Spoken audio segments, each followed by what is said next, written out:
Hello everybody, अस्सलाम वालेकुम।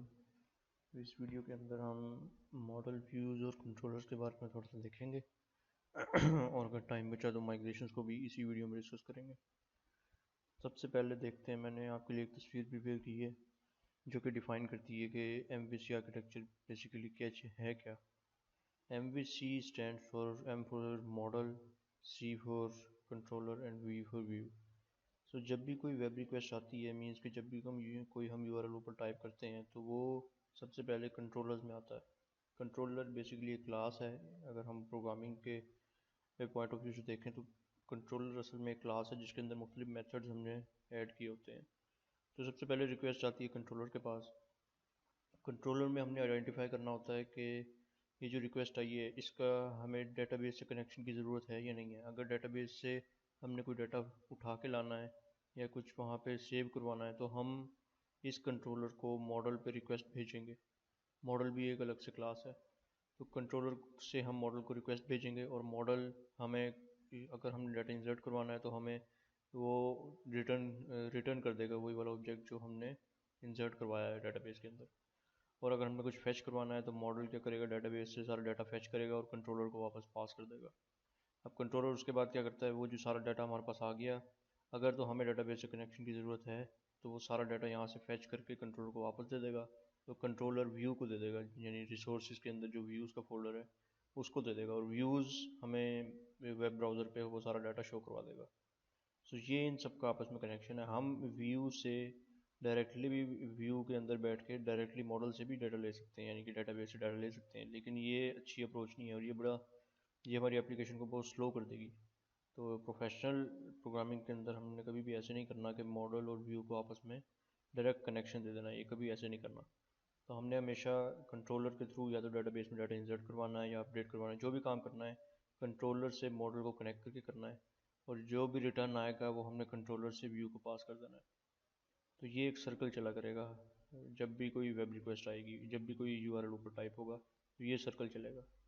तो इसे हम प्रैक्टिकली भी देखेंगे कि सब कैसे काम कर रहा है। तो चलें वही देखते हैं। सबसे पहले तो हम एक व्यू बनाते हैं, सबसे पहले एक राउट बनाते हैं जिसे हम आगे यूज़ करेंगे। Route get first parameter will be, जो हमने राउट का नाम देना है, समझे मैं देता हूँ कुछ भी दे दें, हेलो दे दें। सेकंड थिंग हमने पहले किया था कि हमने एक कॉल बैक फंक्शन पास कर दिया था यहाँ पे, जो कि एक टेक्स्ट रिटर्न कर रहा था या एक व्यू रिटर्न कर रहा था। ऐसे ही हो रहा था। यहाँ हम क्या कर रहे हैं, राउट की फाइल के अंदर बैठ के एक व्यू रिटर्न कर रहे हैं। अब हम ये करते हैं कि जैसे ही कोई URL में हेलो टाइप करे तो ये राउट एक कंट्रोलर चला दे। अच्छा, कंट्रोलर कैसे चलेगा, यहाँ पे दूसरा वेरिएबल, दूसरा पैरामीटर पास कर दें। इसके अंदर हमने यहाँ पे कंट्रोलर का नाम देना है, यानी कि नेम ऑफ कंट्रोलर। उसके बाद ऐट साइन लगाना है और फिर मेथड लगाना है या फंक्शन लगाना है जो इस क्लास के अंदर पड़ा हुआ है, इस कंट्रोलर के अंदर पड़ा हुआ है। इस टाइम ना तो ये क्लास है, ना ये कंट्रोलर हमने जनरेट किया हुआ है, ना इसके अंदर कोई फंक्शन ज़ाहिर है क्योंकि हमने जनरेट नहीं किया। तो चलिए इसे पहले जनरेट करते हैं। अब हमने कैसे करना है, ये खोल लें CMD। अच्छा, इस CMD के अंदर क्योंकि सर्वर चल रहा है तो हमें इस सर्वर स्टॉप करना पड़ेगा, फिर कमांड लगानी पड़ेगी, फिर उसके बाद सर्वर दोबारा से स्टार्ट करना पड़ेगा। तो इससे अच्छा ये है कि हम CMD दोबारा से खोल लेते हैं, एक और CMD, और इसके अंदर जाके इसी फोल्डर के अंदर जाते हैं। सबसे पहले laravel /testing, हम इसके अंदर आ गए। अब यहाँ पे हम कमांड लगाते जाएं चाहे सर्वर चलता रहे साइड पे। बाय द वे, सर्वर अगर स्टॉप करना हो तो आपको Ctrl+C का बटन दबाना पड़ता है। अच्छा, यहाँ पे हम आ गए। अब हमने क्या लगाना है, कंट्रोलर जनरेट करना है हमने, असल में जिस कंट्रोलर का नाम होना चाहिए ये। अच्छा, मैंने आपको शुरू में फोल्डर स्ट्रक्चर में बताया था कि कंट्रोलर सारे जाते हैं ऐप फोल्डर के अंदर, HTTP, और इस कंट्रोलर फोल्डर के अंदर जाते हैं। अब अगर हमने कंट्रोलर जनरेट करना है तो वो करेंगे कैसे। सबसे पहले यहाँ पे लिखें PHP आर्टिसन और एंटर कर दें। ये हमें सारी अवेलेबल कमांड्स की लिस्ट दे देगा जो भी हम इस PHP आर्टिसन को यूज़ करके कमांड्स रन कर सकते हैं। तो ये सब चीज़ लिस्ट आ गई। इस लिस्ट में जो हम ज़्यादातर मेथड यूज़ करेंगे वो ये हैं या माइग्रेशंस के हैं, और इतने ज़्यादा हम इन ट्यूटोरियल में यूज़ नहीं करेंगे, या कन्फिग्रेशन के थोड़े से यूज़ करेंगे, कैशे को क्लियर करने के यूज़ करेंगे इनकी जब कभी ज़रूरत पड़ेगी। अच्छा, अब हमने कंट्रोलर जनरेट करना है तो ये एक कमांड लिखी हुई है, make controller create a new controller class. तो हम इसे एंटर करते हैं, PHP artisan make colon controller, जैसे कि ऊपर दी हुई है। आगे कंट्रोलर का नाम स्पेस डाल के कंट्रोलर का नाम लिख दें जो यहाँ पे हमने लिखा हुआ है। तो अब अगर मैं इसे एंटर करूँगा ना, तो आप देखें कि इस कंट्रोलर फोल्डर के अंदर एक फ़ाइल जनरेट हो जाएगी। तो इसे एंटर किया तो ये देखें एक नई फाइल आ गई, इसे ओपन कर लें। अब इस राउट के अंदर हमने डिफ़ाइन किया हुआ है कि जब भी कोई ऊपर URL में हेलो लिखेगा तो वो इस कंट्रोलर में चला जाएगा। तो अब ये कंट्रोलर तो हमारे पास आ गया, ये बेसिकली एक क्लास ही है। बस थोड़ा सा कोड हमें आउट ऑफ द बॉक्स लिखा में हुआ मिल गया है ताकि हमारा टाइम सेव हो जाए। उसके बाद हमने कहा इसके अंदर से इंडेक्स मेथड चलना चाहिए। इंडेक्स मेथड अभी तक यहाँ कोई नहीं है, तो हम इसे बनाते हैं public function index, curly brackets और फिर स्मॉल ब्रैकेट्स और कर्ली ब्रैकेट्स। अच्छा, अब ये राउट जो है पूरी तरह तैयार हो गया कि जब भी URL में हेलो टाइप होगा तो वो इस कंट्रोलर में जाके इंडेक्स मेथड को रन करेगा।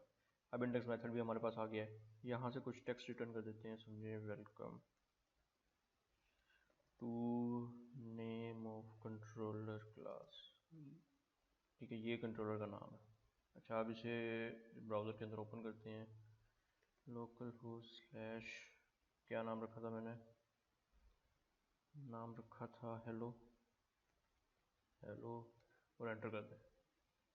तो इसे ये अब कंट्रोलर में से इसने टेक्स्ट लोड कर दिया। यहाँ पे हम सेम जैसे हमने यहाँ पे व्यू लोड करवाया है, हम व्यू यहाँ पे भी लोड करवा सकते हैं। रिटर्न व्यू, जो भी व्यू है, वेलकम है तो हमने वो रिटर्न करा दिया। जो भी हम बनाना चाहें, वेलकम व्यू बाय डिफ़ॉल्ट लॉरावेल का ये है। यहाँ पे हम व्यू बना सकते हैं रिसोर्स के अंदर जाके व्यू, जैसे कि पिछली वीडियो में मैंने दिखाया था। अच्छा, अब जो है ये देखना है कि हमारे पास कंट्रोलर भी आ गया, हमने मेथड भी पास कर दिया और मेथड से हमने यहाँ पे एक व्यू लोड करा दिया। तो अब ये तस्वीर आपको समझ आएगी थोड़ी सी कि सबसे पहले रिक्वेस्ट आई, सबसे पहले रिक्वेस्ट पास हुई तो वो कहाँ गई, कंट्रोलर के अंदर। तो ये देखें कंट्रोलर के अंदर आई। कंट्रोलर ने हमने कंट्रोलर में हमने फाइंड करना है कि हमें डेटाबेस की ज़रूरत है या नहीं है। अगर तो ज़रूरत है तो हम मॉडल के पास जाएंगे, अगर नहीं है तो डायरेक्ट हमने व्यू लोड करवा देना है, जैसे कि हमने यहाँ पे किया हुआ है। तो ये हम कंट्रोलर के अंदर बैठे हैं, रिक्वेस्ट इधर आई और हमने चेक किया कि हमें डाटाबेस की ज़रूरत है या नहीं है फ़िलहाल, क्योंकि हमने डाटाबेस का भी काम ही नहीं किया। जब यूज़र रजिस्टर होगा, जब हम कोई रिकॉर्ड इंसर्ट करेंगे तब हमें डाटाबेस की ज़रूरत पड़ेगी, जो भी मैं करके दिखाऊंगा इसी वीडियो में या नेक्स्ट वीडियो में। लेकिन अभी हमें ज़रूरत नहीं पड़ी तो हमने डायरेक्ट व्यू लोड करा दिया। ठीक है, तो अब ये तस्वीर आपको थोड़ी बहुत समझ आना शुरू हो जाएगी। अब आगे चलते हैं। अब हमने राउट के थ्रू कंट्रोलर और उसका मेथड लोड कर लिया है और इस लोड करने के बाद हमने एक व्यू भी लोड कर लिया है। अब हम यहाँ पे सेम वैसी वेरिएबल भी पास कर सकते हैं जैसे हमने यहाँ पे किए थे। दूसरी चीज़, अगर हमारे पास कोई URL बन गया है हेलो के अंदर, हमने कोई हेलो पे फंक्शन के अंदर हम कोई पैरामीटर भी पास करना चाह रहे हैं, समझें कि 1 पास कर दिया, ID यूज़र ID 1 पास कर दिया, एंटर कर दें तो वो कह रहा है कि राउट एरर है। ऐसा कोई राउट हमने डिफ़ाइन ही नहीं किया कि जिसके आगे लिखा हो hello/1, ऐसा तो कोई राउट ही नहीं डिफ़ाइन किया हमने। अगर तो यहाँ हम कर दें hello/1 तो ये काम करेगा, ठीक है। लेकिन हमने क्या करना है अब, अगर हम प्रैक्टिकल जब काम करेंगे तो ये जो ID होगा ये डायनामिक होगा, यानी एक रिक्वेस्ट पे 1 होगा, दूसरी रिक्वेस्ट पे 2 होगा, थर्ड रिक्वेस्ट पे 30 होगा, जो भी होगा। तो हमने इसे कैसे हैंडल करना है, यहाँ पे कर्ली ब्रैकेट लगाएं और यहाँ पे कोई भी वेरिएबल लिख दें, समझे मैंने ID लिख दी है।